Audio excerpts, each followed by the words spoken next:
اور بدترین حالات میں اس وقت تھے جب تاتاریوں نے مسلمانوں پر حملہ کیا تھا اور ان کی اینٹ سے اینٹ بجا دی تھی، اور مسلمان اس وقت اس قدر کمزور اور اس قدر آپس میں بزدل ہو گئے تھے اور آپس میں ہوا اس قدر اکھڑ گئی تھی کہ کسی تاتاری نے کسی مسلمان کو قتل کرنا ہوتا تھا نا، راستے میں مل جاتا تھا کوئی، وہ اس کو کہتا تھا میں نے تمہیں قتل کرنا ہے لیکن اس وقت تلوار میرے پاس نہیں ہے، تلوار میری گھر پڑی ہے، تو تم یہاں رکو، میں گھر جاتا ہوں، میں تلوار لے کے آتا ہوں، میں نے تمہیں قتل کرنا۔ مورخین لکھتے ہیں کہ کمزوری، بزدلی اور مغلوبیت کی حالت یہ تھی کہ وہ آدمی وہیں کھڑا رہتا جب تک وہ تلوار لے کے واپس نہ ہوتا۔ لیکن مجھے لگتا ہے کہ تاریخ کے اگر سارے ادوار کا مطالعہ کیا جائے تو جتنے نازک دور سے ہم گزر رہے ہیں ایسا نازک دور شاید کبھی امت مسلمہ میں کیا ہے۔ جتنے خطرناک ہتھیار اس وقت دشمن کے پاس ہیں ہماری ہوا اکھاڑنے کے لیے، ہمیں آپس میں اختلاف میں مبتلا کرنے کے لیے، کوئی کسی دشمن کے پاس اس سے پہلے ہتھیار نہیں ہوتا تھا کہ وہ ہمارے بیڈ روم میں گھس کے ہمارے دماغ خراب کر دے۔ کسی کے پاس یہ اختیار نہیں ہوتا تھا کہ وہ ہماری ہاتھ کے اوپر پوری دنیا ہو اور پوری دنیا کا گند، پوری دنیا کا اختلاف، پوری دنیا کی سیاست، پوری دنیا کے جھگڑے، پوری دنیا کی لڑائیاں ہمارے ہاتھ پہ ہوں، اور ہر وقت چاہے کسی نے روزہ رکھا ہے چاہے نہیں رکھا، دن کا وقت ہے یا رات کا وقت ہے، 24 گھنٹے ہر شخص اپنی دانشوری کے چکر میں اسی جھگڑے میں پڑا ہوا۔ کیسا شیطان کا داؤ! اللہ اکبر! ہم اس کو سمجھتے ہی نہیں۔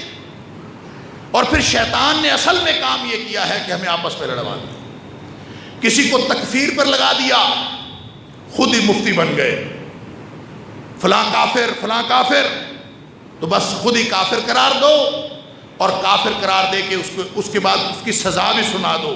کافر تو واجب القتل ہوتا ہے، لہٰذا خود ہی فتویٰ لگایا اور فتویٰ لگا کے اس کو قتل کر دو۔ اس سے بڑا گھناؤنا جرم اور کیا ہو سکتا ہے امت مسلمہ کے اندر فساد پھیلانے۔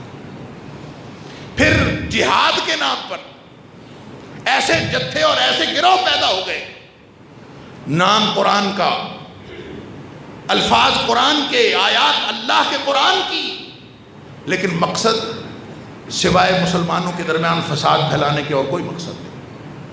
اللہ! ایسا کنفیوژن کا دور، ایسا ابہام، کیا سچ اور کیا جھوٹ سمجھ میں نہیں آتا۔ اللہ اکبر! رات ایک واقعہ ہوا ایک ٹی وی چینل پہ، اور فرقہ واریت کو ہوا دینے کا بدترین واقعہ میں سمجھتا ہوں ہوا، اور بدترین قسم کے رویے کا اظہار کیا گیا، اور جو سو کالڈ مولوی اپنے آپ کو علماء کہتے ہیں اور دھبا ہے علماء کے نام پر، فرقہ واریت کو ہوا دے رہے۔ وہ باتیں جو 1400 سال سے اختلاف تھا بھی تو دبی ہوئی تھی، اب اس اختلاف کو دشمنی بنایا جا رہا، یعنی ایسا اختلاف اور ایسے حالات پیدا کر دیے گئے ہیں کہ تاکہ امت آپس میں کسی طور پہ آرام سے نہ بیٹھے اور آپس میں لڑتی رہے۔ اللہ اکبر! اور پھر نئے نئے فلسفے، دین، برائی، معاشرے میں برائی ہو رہی ہے برائی، اس برائی کو کیسے روکنا؟ شیطان بہکاوا دیتا ہے کہ برائی ہو رہی ہے تو اس کو ہاتھ سے روک دو، نبی پاک صلی اللہ علیہ وسلم کا فرمان ہے نا، فرمان فمن رأى منکم منکرا فلیغیرہ بیدہ، کس نے برائی دیکھی تو اس کو ہاتھ سے کچل ڈالے۔ اب ظاہر ہے سارے لوگ ہم اٹھ کے ہاتھ سے کچلنا شروع کر دیں برائیوں، جس کو میں برائی سمجھتا ہوں میں اس کو ہاتھ سے کچل دوں، جس کو آپ برائی سمجھتے ہیں آپ اس کو ہاتھ سے کچل دیں، کتنا بڑا فتنہ! اللہ اکبر!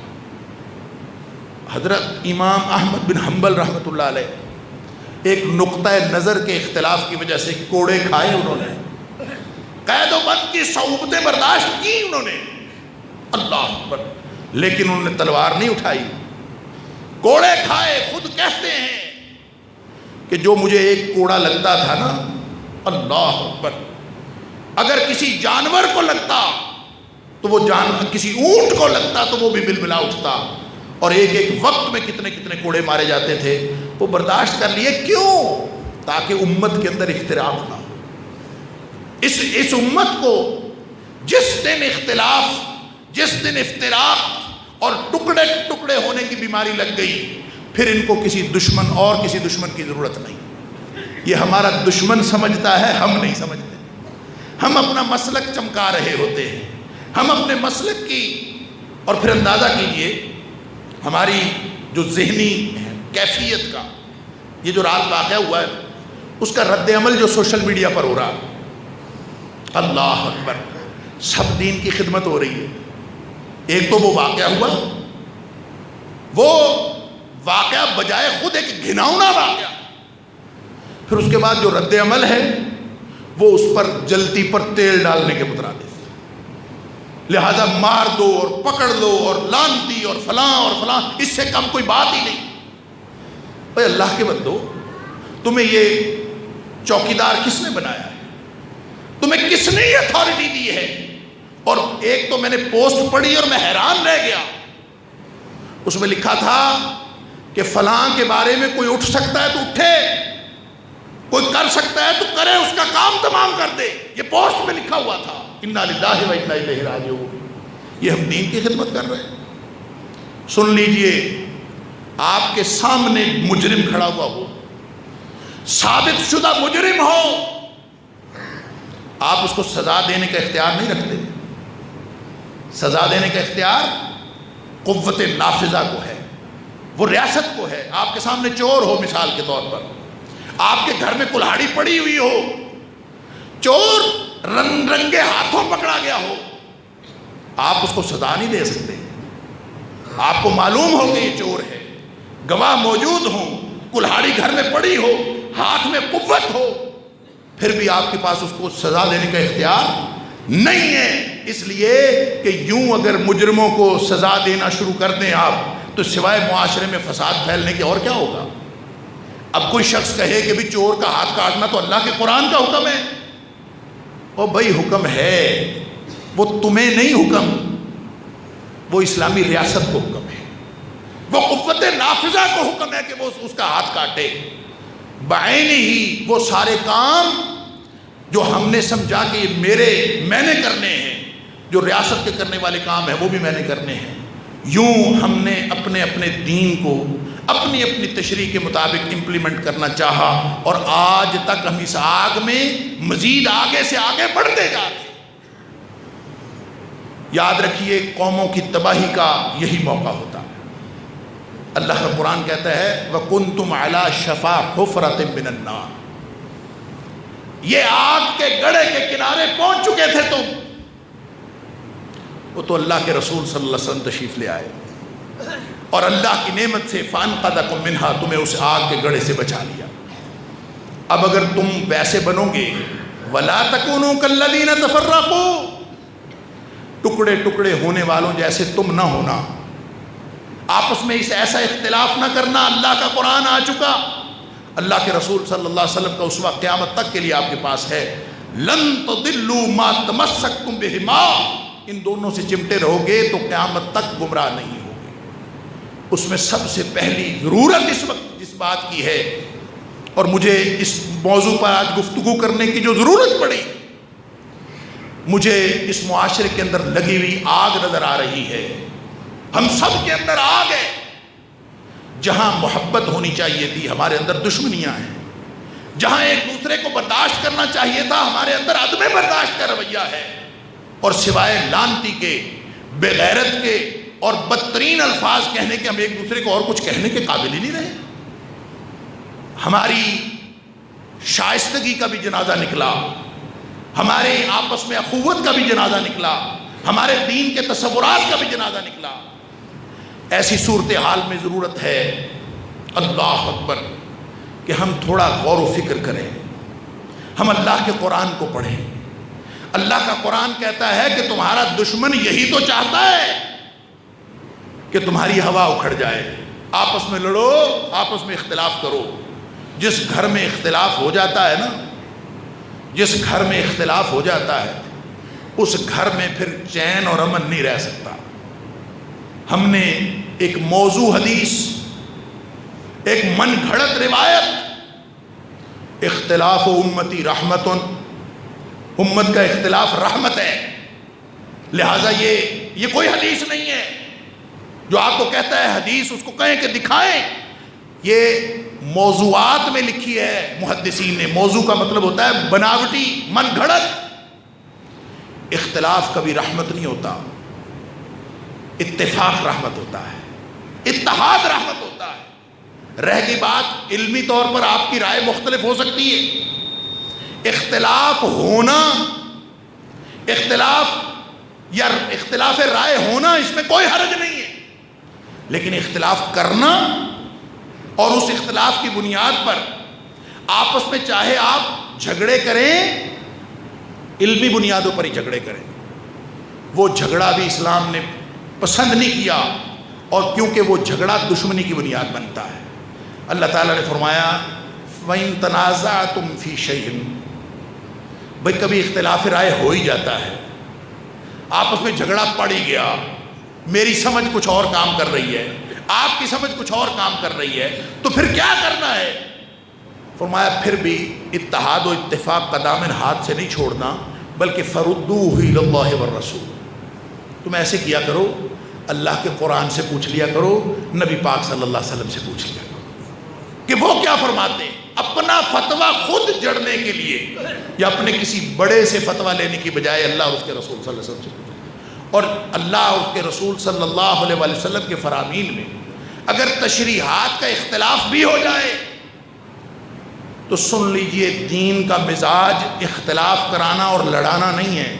دین کا مزاج اتفاق کرانا اور آپس میں اس نقطہ نظر کے اختلاف کے باوجود آپس میں اتحاد اور محبت کی فضا قائم رکھنا.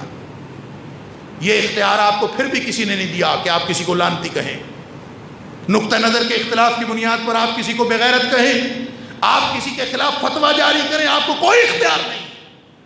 اللہ اکبر. سن لیجئے،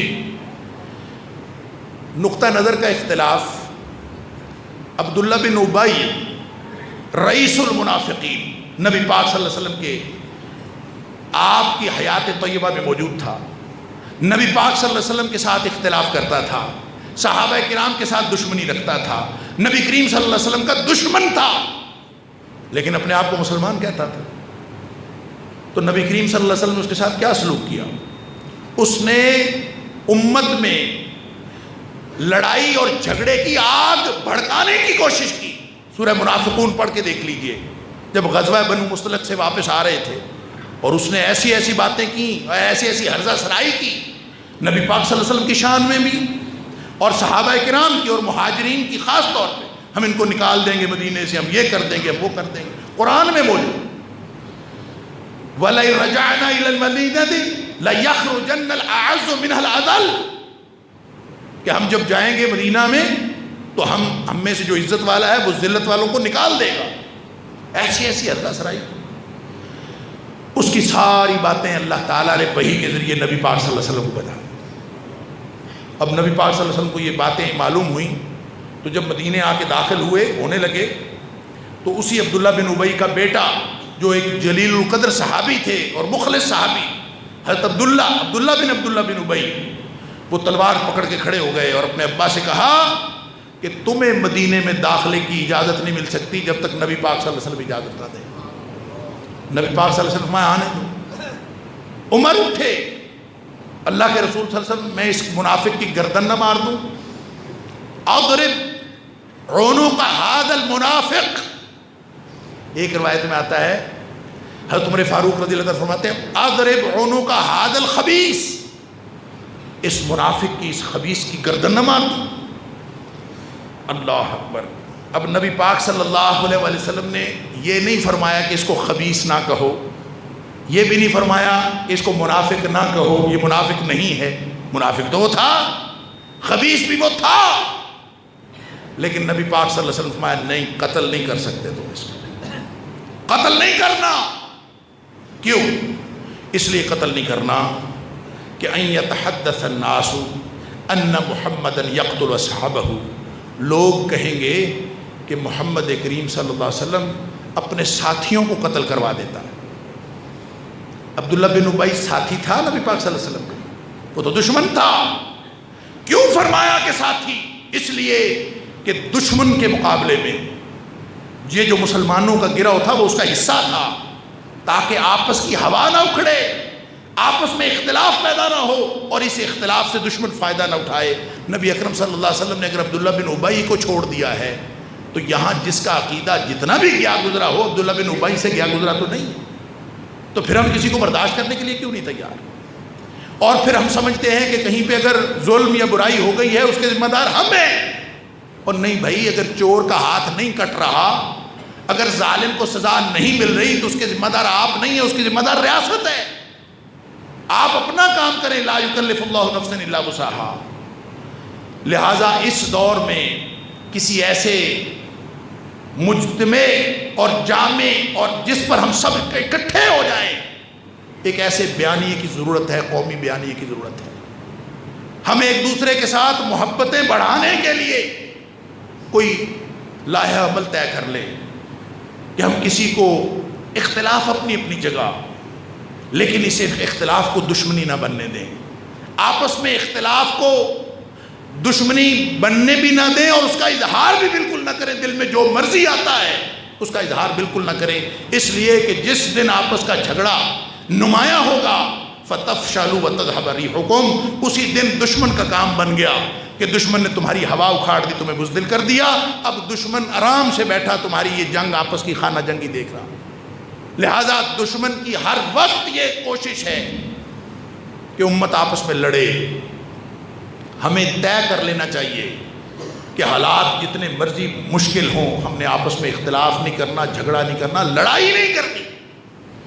اگر ہم یہ طے کر لیں گے، اللہ اکبر، دیکھیں حکمرانوں کے اندر ہزار برائیاں ہو سکتی۔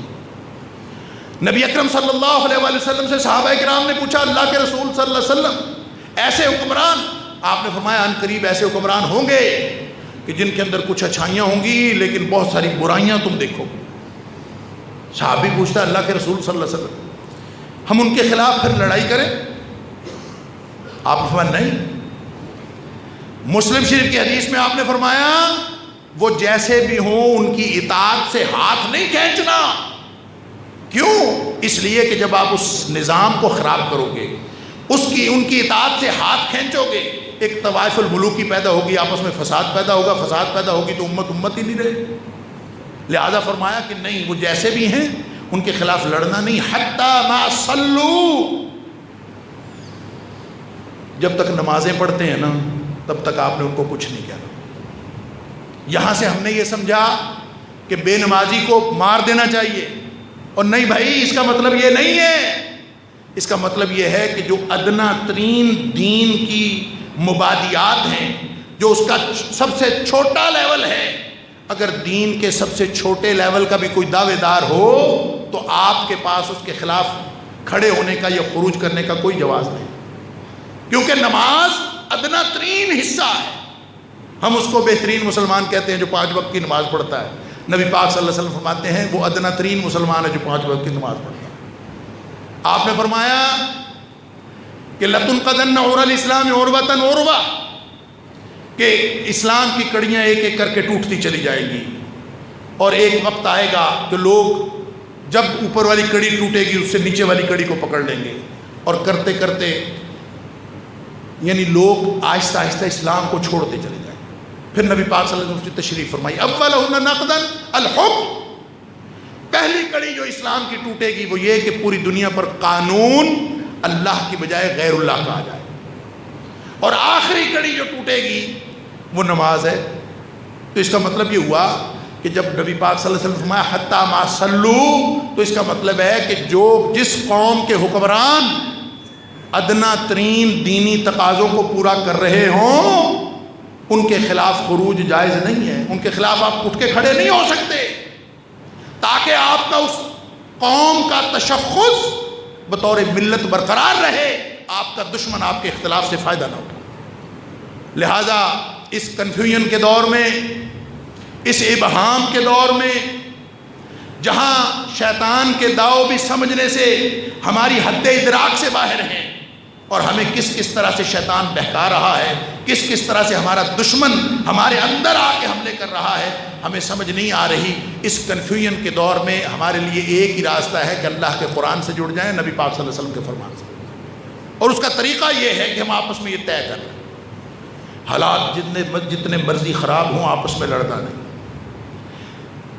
ہر وہ لڑائی، ہر وہ حرکت، ہر وہ کارروائی جس کے نتیجے میں نقصان کسی مسلمان کا ہوتا ہے یا مسلم حکمرانوں کا ہوتا ہے یا مسلمانوں کے ممالک کا ہوتا ہے، بلاد اسلامیہ کا نقصان ہوتا ہے، ہر وہ عمل، ہر وہ، چاہے وہ جہاد کے نام پر ہو، چاہے وہ قرآن کے نام پر ہو، چاہے وہ نبی پاک صلی اللہ علیہ وسلم کی احادیث سنا کے کیا جائے، جس کے نتیجے میں نقصان مسلمانوں کا ہو رہا ہو، وہ کبھی جہاد نہیں ہو سکتا، وہ ہمیشہ فساد ہے۔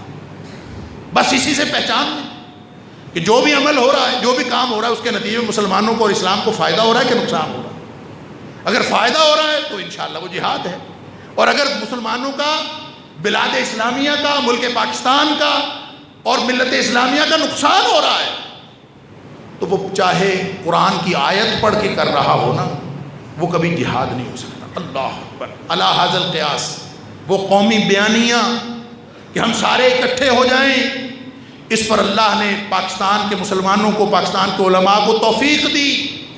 ایک قومی بیانیہ جاری ہو چکا ہے 26 مئی 2017 کو، پیغام پاکستان کے نام سے، بین الاقوامی یونیورسٹی اسلام آباد، انہوں نے اس کو شائع کیا ہے۔ اس پر ہمارے ملک کے 1800 علماء کے دستخط ہیں، 1800 علماء کے دستخط، اور جس کا لب لباب یہی ہے کہ حالات جیسے مرضی ہو جائیں آپس میں لڑنا نہیں، حالات جیسے مرضی ہو جائیں، نہ حکمران عوام کو، نہ عوام حکمرانوں کو کوئی کسی کے خلاف تلوار اٹھانے کی یا کسی کے خلاف ایسی کارروائی کرنے کی کوئی طاقت، چاہے اس کے پاس طاقت ہو، کوئی اگر ایسی کوشش کرے گا تو وہ اسلام کے خلاف ہوگی۔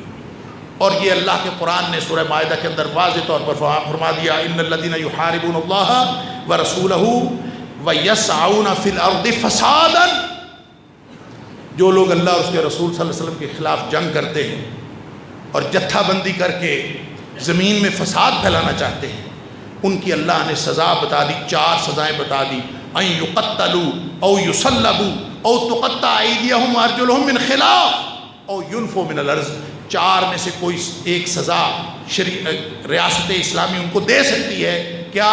چاہے تو ان کو قتل کر دے اذیتیں دے کے، کیونکہ وہ فساد فی الارض کے مرتکب ہوئے، یا پھر ان کو سولی پہ چڑھا دیا جائے، یا پھر ان کے ہاتھ پاؤں کاٹ دیے جائیں، یا پھر ان کو زمین سے جلا وطن کر دیا جائے۔ یہ 4 میں سے کوئی سزا اسلامی ریاست دے سکتی ہے جو کوئی بھی فساد پھیلانے کی نیت کرے۔ اللہ، اس لیے میرے بھائیوں اور میرے عزیزوں، مبارک مہینہ ہے، ہم مسجد میں بیٹھے ہیں، جمعے کا دن ہے، ہم اللہ سے عہد کریں، اللہ زندگی تیرے دین کے لیے گزرے گی، اور تیرے دین کے نام پر اس ملک میں بھی اور کہیں دنیا کے کسی خطے میں بھی ہم دنگا فساد نہیں ہونے دیں گے۔ اپنی ہر کوشش اس معاملے میں یہ ہو کہ ہم دنگا اور فساد سے بچیں اور بچنے کی کوشش کریں اور اس کو سمجھیں۔ اب اندازہ کیجئے کہ ایک غلطی کے رد عمل میں جو غلطی ہو رہی ہے وہ پہلے سے زیادہ فساد پھیلانے کے مترادف ہے، حالانکہ بے شک وہ اپنے آپ کو حق بجانب کہہ رہے ہیں، لیکن اس کا اثر کیا ہو رہا ہے؟ اس کا اثر یہ ہو رہا ہے کہ ہم آپس میں افتراق اور آپس میں لڑائی اور آپس کی نفرتوں کو بڑھا رہے ہیں۔ تو وقت ہے، موقع ہے کہ ہم ابھی بھی نفرتوں کی جگہ محبتیں قائم کر لیں، اور آج بھی ہم ٹکڑے ٹکڑے ہونے کی بجائے جڑ جائیں، اور جب ہم جڑ جائیں گے تو انشاءاللہ ہماری کمزوری بھی دور ہو جائے گی، ہمارا یہ بزدلی بھی ختم ہو جائے گی، ہماری مغلوبیت بھی ختم ہو جائے گی، اور جو اسلام اور مسلمانوں کے دشمن ہیں ان کے مقابلے میں اللہ تعالیٰ ملت اسلامی کو فتح عطا فرمائے گا۔ اللہ تعالیٰ مجھے اور آپ کو قرآن سمجھنے اور عمل کرنے کی توفیق عطا فرمائے۔ وآخر دعوانا الحمدللہ رب العالمین۔